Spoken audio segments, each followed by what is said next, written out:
आज हम पढ़ते हैं सुमित्रा नंदन पंत जी के जीवन परिचय के बारे में। तो सुमित्रा नंदन पंत जी का जन्म सन 1900 में अल्मोड़ा जिले के कौसानी ग्राम में हुआ था। इनके पिता जी का नाम श्री गंगादत्त पंत तथा माता का नाम सरस्वती देवी था। गांव की पाठशाला से ही इनकी प्रारंभिक शिक्षा आरंभ हुई, मतलब कि इनकी शुरुआती शिक्षा कहाँ से हुई? इनके गांव से हुई। इसके बाद इन्होंने वाराणसी से हाई स्कूल की परीक्षा उत्तीर्ण करके इन्होंने म्योर सेंट्रल कॉलेज में प्रयाग में प्रवेश लिया। असहयोग आंदोलन के कारण इन्होंने जल्द ही कॉलेज को छोड़ दिया तथा साहित्य साधना के क्षेत्र में आ गए। तत्कालीन समय में असहयोग आंदोलन में इन्होंने हिस्सा लिया था और उसके वजह से इन्होंने क्या किया कि अपने कॉलेज की पढ़ाई को जैसे कि छोड़ा और फिर उसके बाद से उन्होंने साहित्य साधना में ये क्या कर लिए, भाग लेते रहे। ठीक है, उस साहित्य साधना में ये जुट गए। तभी से लगभग 55 वर्षों तक ये साहित्य सेवा में लगे रहे। भारत सरकार की ओर से इन्हें पद्म भूषण से अलंकृत किया गया तथा साहित्य अकादमी ने भी इन्हें पुरस्कृत किया। सन 1961 में ये भ्रमण के लिए रूस, इंग्लैंड तथा यूरोपीय देशों में गए। विक्रम विश्वविद्यालय तथा गोरखपुर विश्वविद्यालय ने इन्हें डीलिट की उपाधि प्रदान की। इसके पश्चात 1968 में इनकी कृति चिदंबरा पर इन्हें 1 लाख रुपये का ज्ञानपीठ पुरस्कार प्राप्त हुआ। 28 दिसंबर 1977 को इनका देहांत हो गया। साहित्य के क्षेत्र में ज्ञानपीठ पुरस्कार इनको मिला था और डीलिट की उपाधि मिली थी। और इनकी प्रमुख जो कृतियाँ हैं वह इस प्रकार है। पंत जी की जो प्रसिद्ध काव्य रचनाएं में हमारा आता है वीणा, ग्रंथि। तो वीणा में यह पंत जी का प्रथम काव्य कृति है। वीणा जो है ये पंत जी का क्या है, प्रथम काव्य कृति, जिसमें विशेष रूप से प्रकृति का वर्णन किया गया है। वीणा जो है इसमें प्राकृतिक वर्णन किया गया है वीणा में। और दूसरी जो रचना है इनकी ग्रंथि, इस काव्य कृति में प्रेम, विरह तथा वेदना का मर्मस्पर्शी चित्र उपस्थित किया गया है। यह एक सुंदर गीतात्मक काव्य है। ग्रंथि जो क्या है, ग्रंथि में काव्य कृति में प्रेम, विरह तथा वेदना का मर्मस्पर्शी चित्र प्रस्तुत किया गया है। यह सुंदर गीतात्मक काव्य है। सबसे पहले हम लोग यह जान लेते हैं कि जो सुमित्रा नंदन पंत जी थे यह छायावादी कवि हैं।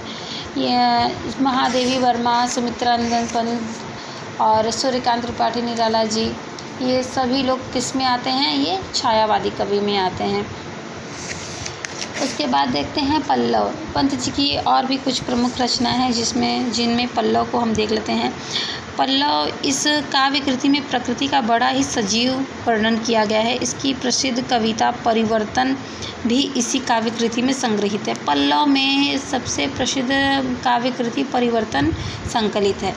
गुंजन, जो गुंजन है, इनकी जो चौथी रचना है गुंजन, इस कविता संग्रह में भावना तथा कल्पना का सुंदर सामंजस्य प्रस्तुत किया गया है। विचारात्मक तथा दार्शनिक के आधार पर इस कृति का विशेष महत्व है। युगांत, इस काव्य संग्रह में मानव जीवन की झांकी प्रस्तुत की है। प्रगतिवादी विचारधारा की इसमें सुंदर झलक है। प्रगतिवादी विचारधारा की सुंदर झलक है, मतलब कि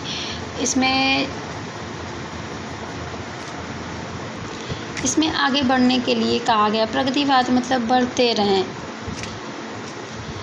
युगवाणी, इस काव्य कृति में सामाजिक समस्याओं का बड़ा ही मार्मिक चित्रण प्रस्तुत किया गया है। सामाजिक जीवन से संबंधित यह कृति अनूठी है। युगवाणी में काव्य कृति में सामाजिक समस्याओं का बड़ा ही मार्मिक चित्रण प्रस्तुत किया गया है। सामाजिक जीवन से संबंधित यह कृति अनूठी है।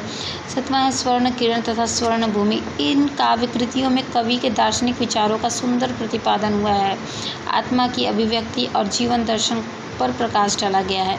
इसमें पंत जी ने क्या किया है कि इसमें जीवन दर्शन पे ज़्यादा प्रकाश डाला है कि जीवन की सच्चाई से अवगत कराया है। ग्राम्य इनकी जो काव्य कृति है, इसमें भारतीय ग्रामीण जीवन का चित्रण इस काव्य कृति का मुख्य विषय है। ग्राम्य में भारतीय ग्रामीण जीवन, जैसे भारत के लोग की जो गांव की जीवन शैली है उसका चित्रण इन्होंने प्रस्तुत किया है सुमित्रा नंदन पंत जी ने। उत्तरा जो है इस काव्य कृति में कवि की आध्यात्मिक विचारधारा विचारधारा और जीवन दर्शन को प्रदर्शित किया गया है।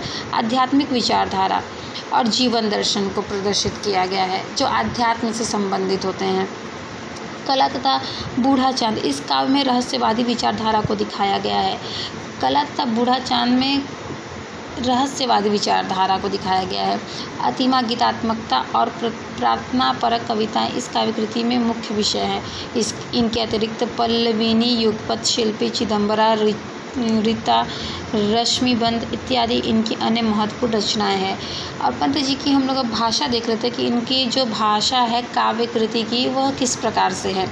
काव्य कृति अर्थात जो इनकी रचनाएं हैं, इन्होंने जिन रचनाओं को किया है उसकी भाषा शैली, भाषा क्या है, शैली क्या है, उसको देखते हैं। तो पंत जी ने अपने काव्य में शुद्ध साहित्यिक खड़ी बोली का प्रयोग किया है और इन्होंने कोमलकांत भाषा के आधार पर यह सिद्ध कर दिया है कि खड़ी बोली में ब्रज भाषा जैसी मधुरता उत्पन्न की जा सकती है। इन्होंने किसको सिद्ध कर दिया है? खड़ी बोली में ब्रज भाषा जैसी मधुरता उत्पन्न की जा सकती है। भाषा में प्रवाह, लालित्य है। इनकी भाषा में सुंदरता, कोमलता और मधुरता का अनुपम संगम है। जैसा कि हम लोगों ने खड़ी बोली विकास में पढ़ा था, तो सबसे पहले हमें खड़ी बोली विकास में गंग कवि के बारे में थोड़ा सा झलक दिखता है उनकी रचनाओं में, गंग कवि की। और सबसे ज़्यादा हमारे सामने उभर कर सामने आते, मुखरित होकर आते हैं भारतेंदु हरिश्चंद्र, जिन्होंने